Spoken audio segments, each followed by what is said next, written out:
When I was a kid, there was one thing that made me dislike unfairly the state of Iowa. Now, no offense to any of our friends from the state of Iowa, I'll explain. It wasn't because it was flat and I grew up around mountains. I think there's something beautiful about some flat corn land and prairie land. It wasn't that. Remember, this was when I was a kid. We only drove through a corner of it once, I think, on a family vacation. But you know what it was? It was the Iowa Basic Skills Test. You might also think of other Scantron tests like the ACT or the SATs. These big long tests where you're column after column, row after row, you have to fill in that little oval and do it all the way, question after question. I kind of liked those days when we had to take those long tests because we had longer recess, but aside from that, those tests seemed like they wouldn't end, and sometimes they were quite hard.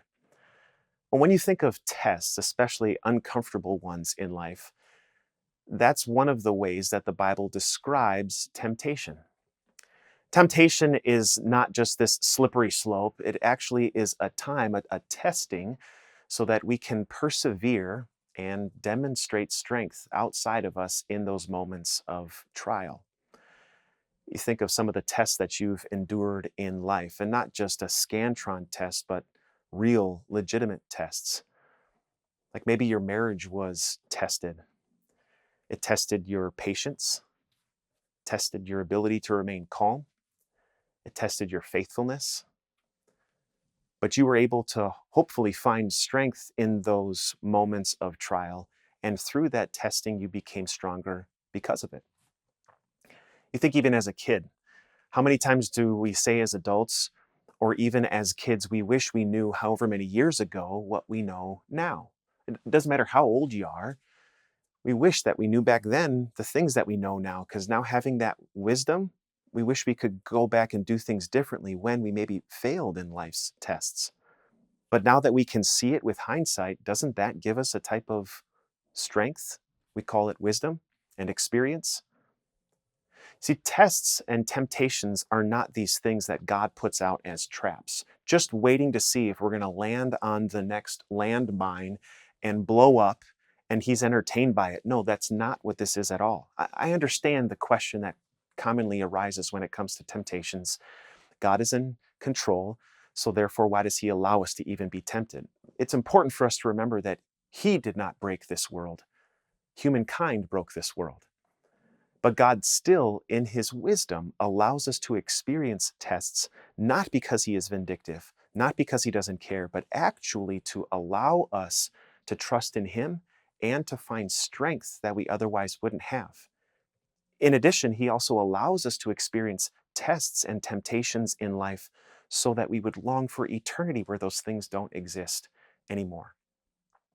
This is a very challenging thing, especially when you and I think of those most difficult tests in life. I was talking to a lady who just recently was diagnosed with cancer. There's been actually several ladies that I know who've been diagnosed with cancer over the years.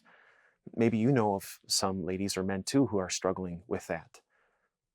But when diagnosed with cancer, one of the things now having come out of it, she says, I still wouldn't trade that struggle for anything because I know more about myself and my God than I ever could have before. Of course, you wouldn't wish that upon anyone, that challenge, that battle with cancer.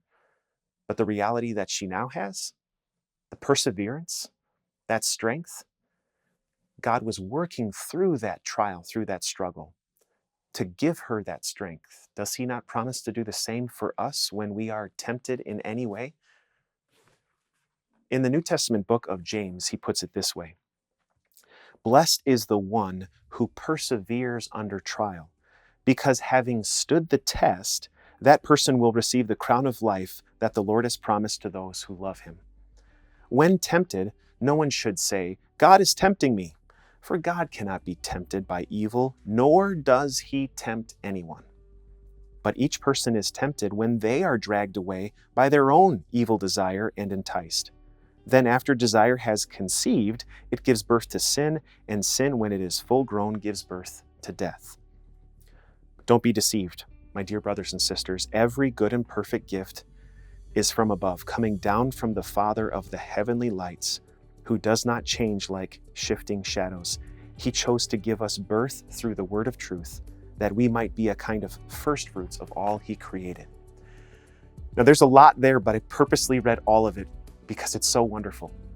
God is not tempting. Instead, through trial, he allows us to experience those moments of temptation so that we trust in him, so that we find strength from him to overcome those tests. And it makes us stronger because of it. And every good and perfect gift comes from God, including the gift of the crown of life, where there is no testing or struggle. Yes, that means that in the here and now, we will face temptations. And maybe this is something that you may not have heard or may not have heard often. Temptations don't go away. For your entire life, you will face trials. It is never going to be easy.